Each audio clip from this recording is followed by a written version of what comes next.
So PSV 1, Arsenal 7. 7. Oh my days. Kenny, you're an encyclopedia of Arsenal and football in general. When was the last time we scored 7 in a game? Was it Sparta Prague? Or Everton or Reading? Which I can't remember. There was a 7-0 in the Champions League in 1991-92 season. I believe Kevin and Ian Wright wasn't playing that game. Ian Wright was suspended. He didn't play that game in 1993. And Eddie McGoldrick got one of the goals, and Kevin Campbell, like I said, had a feast. Feasting on that. And then there was obviously Everton 2005 when we said to the fans, give Dennis Burkhardt one more year. Patrick Vieira scored a fantastic goal, solo goal in that game. And obviously, that's part of Praha, the 7-0. Reading 7-5, but that was over Reading 7-5 when we were 4-0 down. And Theo Walcott, I think, got 3 or 4 of the goals. But Newcastle 7-3, BO hat-trick. Newcastle 7-3. Phil Walcott got a brace as well. It was in the 2000 and don't quote me. It's a 2012-2013 season. Yeah, that was another great game. So we are capable of 7, but today it was one of the cases that you got to take what's on offer. We've been lambasting our team for and rightly so as well, by the way. Yeah, right. So we were very horrible. We were very critical against Nottingham Forest. No cutting edge.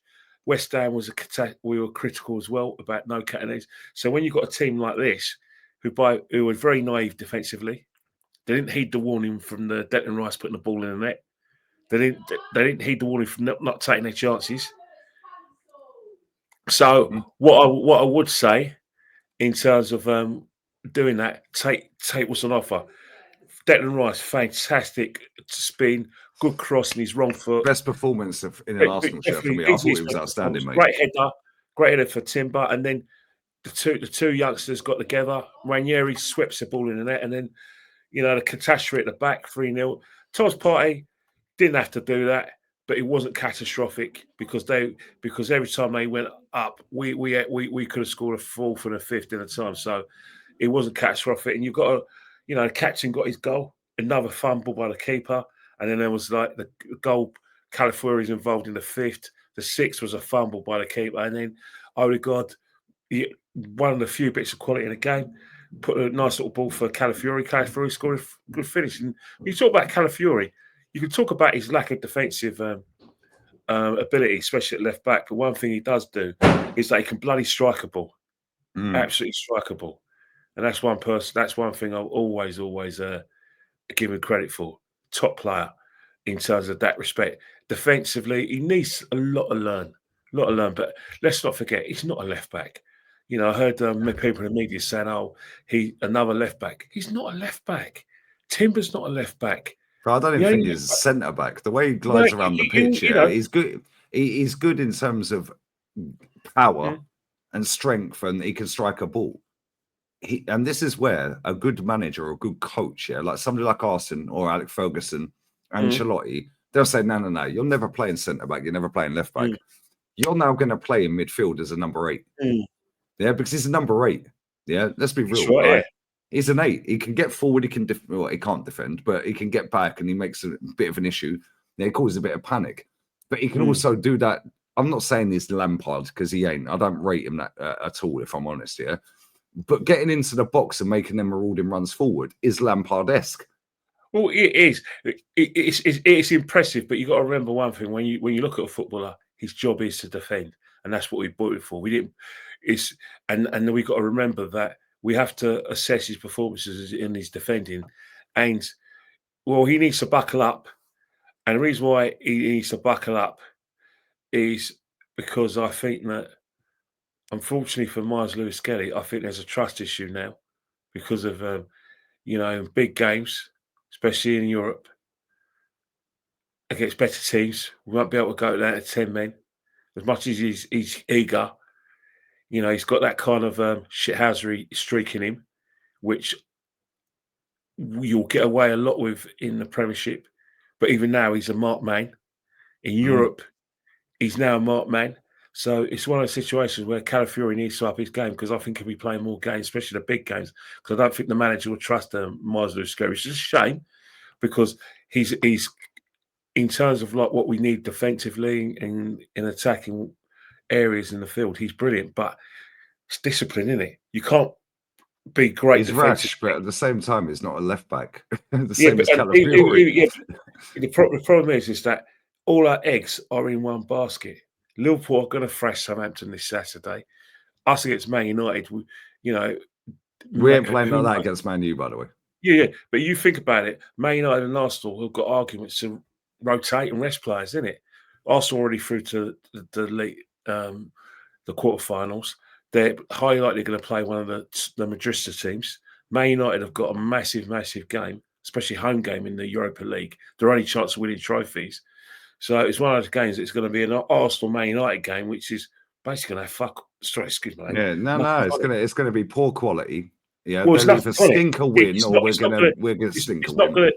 Well, you know what I mean. It's not going to be a prelude to one of the teams getting in Europe. It's not going to be a prelude for one of the teams to win the league. It's not going to be a 6-pointer for the league or a 6-pointer for the Champions League. It's a nothing game, unfortunately, because it's just an irrelevance. We're second, Man United. It's an inconvenience for both of us. Because we have Chelsea after PSV next week. So it's like, yeah, okay, that's now another inconvenience. The PSV game's an inconvenience. All of our games now, in the next 7 to 10 days are an inconvenience. Because now we're looking forward to a quarter-final with the Champions League. Yeah, and I swear, Kenny, I haven't watched the Madrid derby. The quality of football in terms of the goals, which is something I like tonight, by the way, with Arsenal. Yeah, that was Arsenal's best performance of the season for me. Man City, yes, cool. We were ruthless, We got that 4th goal. Yeah, then we got that 5th goal. Yeah, and even then, we still had our foot on their necks.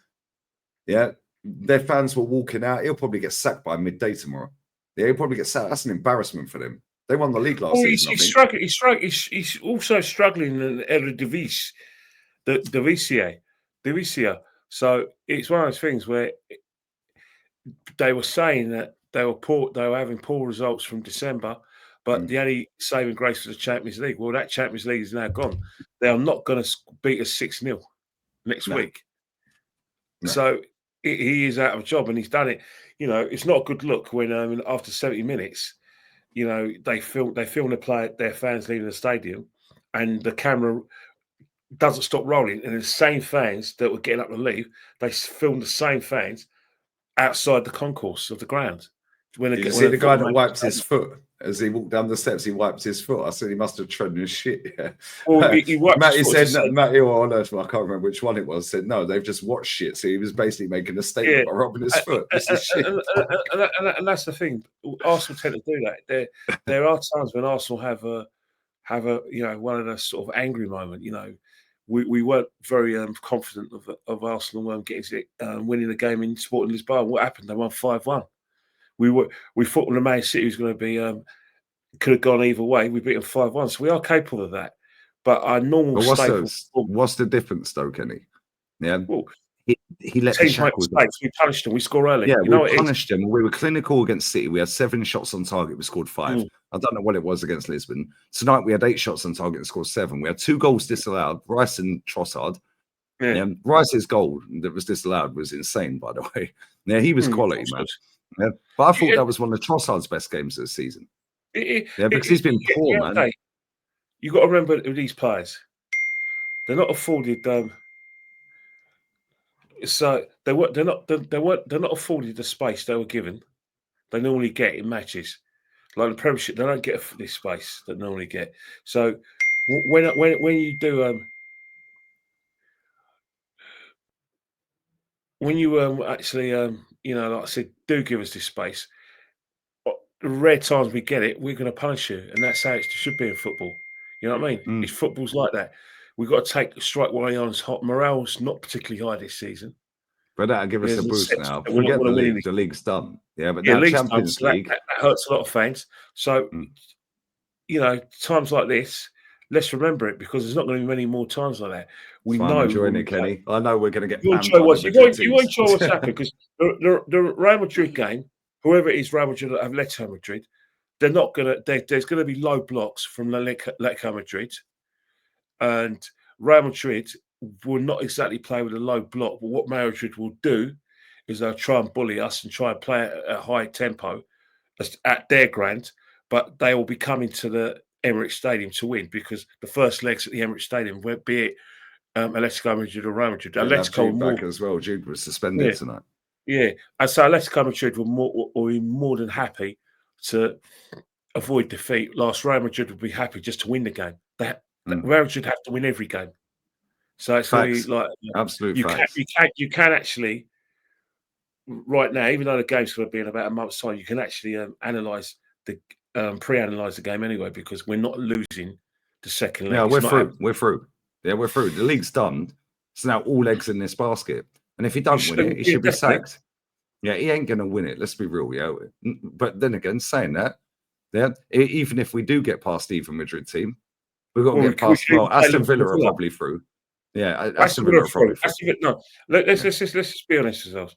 Two English sides are definitely going to get in the quarterfinals. All right, Aston Villa are either going to play PSG or Liverpool. Arsenal are either going to play Real Madrid or Atletico Madrid.